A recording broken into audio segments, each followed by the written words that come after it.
the opposing captain and man of the match elect, Marlon Martin. Confirmation now of the full-time score. Huntergardens 2, Vere United 0.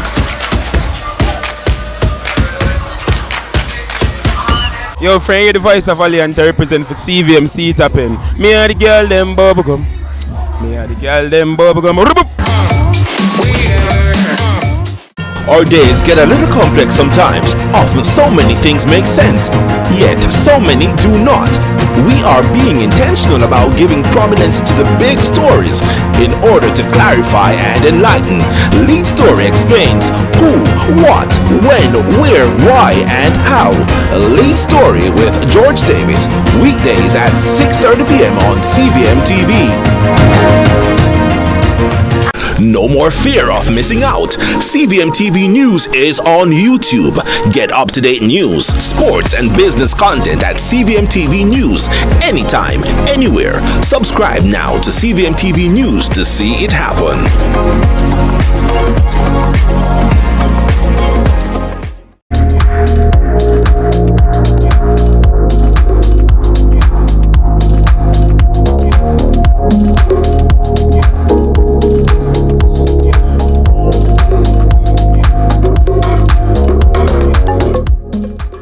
Yanga, brought to you by Hyundai or Hyundai.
It's Monday, December 2, 2024. This is CVM News at noon. I'm Ramon Gordon. To the headlines. 2 students from Lennon High School are dead and several others were injured in a devastating 2-vehicle crash on Monday. This adds to a bloody 24 hours on Jamaica's roads, with 5 lives lost in separate collisions. The crash happened around 8:30 a.m. along the Bustamante Highway. 2 cars collided head-on. Among the victims, students heading to school. 2 have been confirmed dead, a boy and a girl, and several others are now hospitalized with serious injuries. We grieve with the families who have lost loved ones and hope and pray that the students who are injured in the crash this morning will not succumb to their injuries and die. The number of people who are being injured is a cause for serious concern. Unconfirmed reports suggest one driver may have been evading the transport authority at the time. This crash marks the latest in a deadly weekend on Jamaica's roads, with 5 people killed in less than 24 hours. Authorities are urging all road users to exercise extreme caution, especially as the holiday season approaches. A woman accused of killing an 8-year-old girl is back before a judge today. Joining me on set with the details is our court reporter, Trisha Gay Kelly. Trish? Well, Ramon, today is the court case for Kayode Satchel, and she is the woman accused of killing 8-year-old Daniel Rowe, who was a student at the Brayton Primary School in Portmore, St. Catherine. She returns to court today for that hearing. Now, the sentencing was initially scheduled for November 14, but it was postponed due to the absence of a medical report. And so Satchel returns to court today to know her fate. And they can tune in, of course, to News at 7 to learn the outcome of today's hearing. Nice, Trish. Thank you so much for joining us. Attorney representing residents near the Rio Cobre, Dr. Gavin Goff, believes further criminal prosecution against Tradewinds Citrus Limited for the December 2023 oil spill remain a possibility. First thing I would say is that I don't think the criminal matter is at an end. You know, we heard from the DPP earlier today that, you know, she is willing to look into appealing. You know, from our perspective, we think that what was done in the court on Wednesday is not irreversible. And so we definitely want to see a criminal prosecution remounted against True Juice. We want to see this mediation agreement thrown in the rubbish heap of history. And we want to know that the criminal laws of the country will be enforced, irrespective of who are the offenders. Executive Director of the Jamaica Environment Trust, Dr. Teresa Rodriguez Moody, believes that National Environment and Planning Agency NEPA is not fulfilling its mandate. If NEPA were fulfilling its mandate, it would not be solely focused on, we wouldn't see deals like this. We wouldn't see secret deals like this. If NEPA were fulfilling its mandate, we would see where environment is, the protection of environment is the center of all decisions. And then everything else is around that. Tourism Ministry recently completed an $88 million seawall in Negril. Richard Wallace, chairman of the Negril Resort Area Destination Assurance Council, expressed his gratitude but also shared a concern. Though, because I heard that that during the bad weather we had the other day, a wave or two broke over it and came onto the road. We're hoping that that would not become an issue, but you know, either way, I think the design will protect the seawall anyway. So we're happy, and we want to thank the NWA for the work that they did. While other sectors are reeling from recent downpours causing damage in some parishes, Wallace says the hotel industry has seen at least some benefits. We are grateful for the rain because it will mean that we will have less chance of a water shortage. Last year we had a drought, and it created a lot of issues for us. We had to be trucking water, and you know, the cost was incredible, and so you know, the rainfall is a double-edged sword pretty much. Opposition spokesperson on transport, Michael Phillips, is calling for more Jamaican shops at Norman Manley International Airport. He says it's crucial for national development. I'm stating and I'm asking, even though in the contract you have a minimum amount of locals, that Jamaicans be considered. It is one thing when you come into the country, the first place you go, and that gives you the impression of where you are, is the airport. And the last impression you get is when you leave the airport. And for us to at least keep that Jamaicanization, and also just our own Jamaicans involved in the development of the airports. The Caribbean is preparing for another tech beach retreat, this time in Jamaica. Co-founder Kirk Anthony Hamilton spoke on Sunrise about how the event has evolved to unite the region in driving technological transformation. I believe the potential is there. I believe we're in a very early stage of getting somewhere. We try not to use Silicon Valley too loosely. You know, Silicon Valley is a decades-old concept that started with actual factories setting up, building silicon chips, etc., in that part of the world. And a significant amount of wealth was created, transferred throughout the market, and now you have what is Silicon Valley, right? So what we need and what we are hoping to do is to mint ultimately millionaires in the Caribbean who then go on to do the same, minting more and more millionaires. Tech Beach is presented by Google, which is a first for the Caribbean, and they're a major partner of ours. So this is not slapping a logo on somewhere. We also work with organizations like the Development Bank of Jamaica, etc., to help steep certain values in not just Jamaican entrepreneurs, but throughout the region and get capital into their hands. We've seen numerous investments across the market.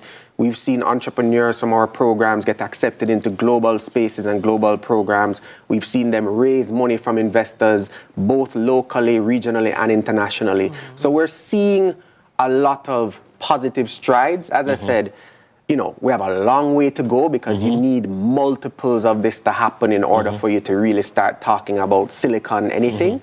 But, you know, from where we started to where we are now, the transformation has been amazing.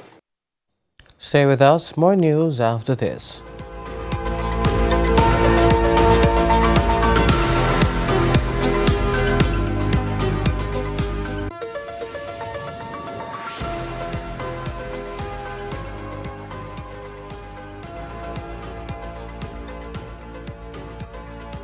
The Carpet Store. We bring comfort to every step with flooring that blends softness and style. From carpets and rugs to durable vinyl flooring and expert installation services, we have everything you need to transform your space. And when it's time for a refresh, our carpet and upholstery cleaning service brings your flooring back to life. Visit us at 18 Dunbarton Avenue, Kingston. The Carpet Store, because you deserve the best. Make yourself comfortable in authentic Hanes underwear. Nothing beats the never out of style ultra soft 100% premium cotton Hanes underwear. Hanes Comfort Fit V, crew neck and A shirts, absorbent Hanes socks, Comfort Flex Hanes boxer briefs for men, and stylish itch-free Hanes underwear for women and kids. Make yourself comfortable this holiday season, inside, out, and underneath with Hanes underwear for that cool all-day comfort everyone deserves. I only have Hanes for you. Hello Jamaica, my name is Daniel Hewitt. The last time you saw me, I was graduating Distinction College. I now reside in the city of Brooklyn, New York, where I work at a prominent nursing home.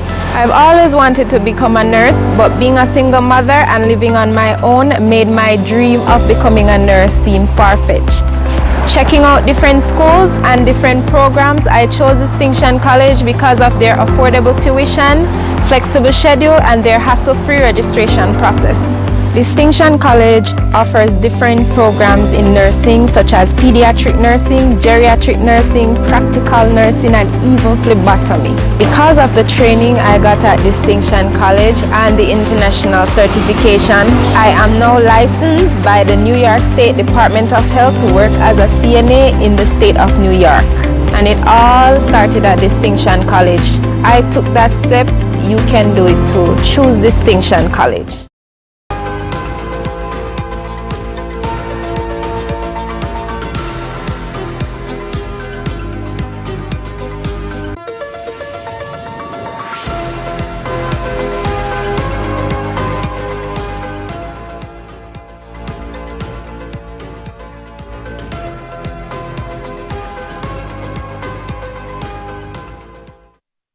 Welcome back.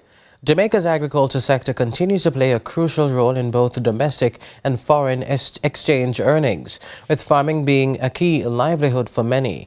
The Ministry of Agriculture is working on initiatives to support growth, but Lenworth Fulton, the immediate past president of the Jamaica Agricultural Society, JAS, believes more can be done. Mr. Fulton, thank you so much for joining us. Welcome, sir. What are the main challenges currently facing Jamaica's agricultural sector, you'd say? Well, there are some very important aspects to agriculture. Only about 12% of our arable lands have irrigation. This irrigation system was developed from 1876, which you call the Ryacobi irrigation system that put water to the Bernard Lodge property. At the time was 30,000 acres of land. In 1949, we moved another major irrigation system into the St. Dorothy's and the Clarendon Plain. After independence, we have some minor irrigation system, the Braco, the Hounslow, Planting Garden in St. Thomas, and Yalas. And all of those have not come up to more than 12%. We have gotten a grant for £35 million from England to put irrigation in the Essex Valley in St. Elizabeth. And until today, not a pint of water come through that system, having been implemented from 2014. So we have not been doing well. In the same 1949, we developed the National Irrigation Act. It was not until 1986 that we developed the National Irrigation Commission. It tells how lousy we are for the most important ingredient or input in agriculture, which is water. The other thing is the institutions such as JACRA was there for regulatory function. It is in nursery operation, it is in storage, it is in extension. We can't continue like that. Mr. When you look Fulton, at agriculture. Mr. Fulton, okay, sir. That's a lot of foundation to dig through. Let's sift in it a bit first. Now, in your view, which specific areas of the sector require immediate reform for sustainable growth? Let's zone in a little further. Well, I do think that in the 1980s, we have deregulated the economy due to the fact that we overborrowed from IMF. That converted the Ministry of Agriculture into a regulatory agency only. It got rid of the commodity boards. It got rid of the cooperatives. It got rid of a vet service that had a clinical output and replaced it with a vet service that just do regulatory work. I think the time has come for the ministry to change its focus to drive growth in the sector and to lessen government control over the sector. By that I mean the extension service rather, of which I have the privilege at one time to be CEO, is fully government control. Other progressive countries, the US for example and Canada, the extension service is driven by the universities that lessen government control in the dissemination of information to farmers. So it's about reducing bureaucracy then? And you to reduce the bureaucracy. Also, when you look on where we get loan, in 2022-23, only 147 million in loans went into agriculture. And this is controlled by government again, the DBJ. So there's too much government control. It's time to deregulate agriculture once more and change the direction of the ministry. Sir, you've highlighted the new face of food as a positive initiative. Do you believe Jamaica's agricultural policies are aligned with the farmers' needs now? No, it is not. It is not, because you have difficulty in getting land, and land again is controlled by Agricultural Invest Corporation and other government entities, Commission of Land, and so on. So all the good arable lands are controlled by government. This needs to be deregulated, and we need to stop paying great emphasis on the collection of rent. You see, the three of the agencies that deal with land is using the rental as their income stream. And so therefore agriculture nor the farmers are not important enough to give them the land at peppercorn and we get the produce. So there's a lot of reorientation which is now needed to grow agriculture, say for the next decade. Let's talk about that reorientation. What steps do you think can be taken to improve market access for local farmers?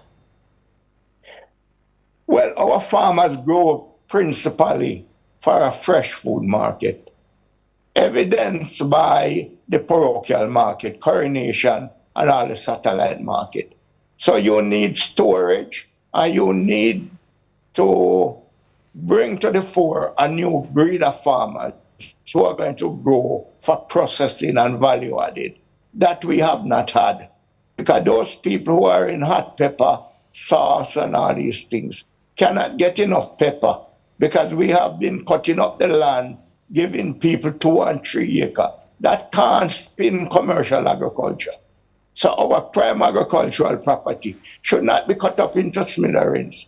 We have to aim to keep them in 25 and 30 acre block and make loans available to farmers. I'm not in this handout business, because this will continue to grow a deficit in government, to drive up interest rate, drive inflation, and create problem with our foreign exchange. So farmers must get the opportunity to borrow money, not to get anything.